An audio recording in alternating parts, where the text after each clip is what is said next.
নামাজ ছেড়ে দেওয়া, নামাজ না পড়া এত ভয়ঙ্কর, এত বড় অন্যায়, এত বড় ক্ষতির বিষয় যে রাসূল পাক সাল্লাল্লাহু আলাইহি ওয়াসাল্লাম বলেন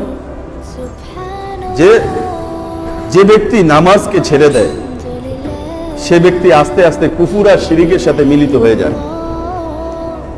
নামাজ পড়াটা কুফর এবং শিরকের মাঝখানে হইল বাধা, দেয়াল, প্রাচীর। যে ব্যক্তি নামাজ পড়তে থাকবে রীতিমতো পাবন্দির সহিত, ইহতিমামের সহিত, গুরুত্বের সহিত যে ব্যক্তি নামাজ পড়তে থাকবে সে ব্যক্তি কুফর আর শিরক থেকে বেঁচে যাবে। কুফর আর শিরক, কুফর মানে কি আমরা সবসময় আলোচনা করি আল্লাহ পাকের কোনো বিষয়কে অস্বীকার করা, আল্লাহ পাকের কোনো হুকুমকে অস্বীকার করা। শিরক আল্লাহ পাকের সমকক্ষ কাউকে স্থাপন করা, বিশ্বাস করা।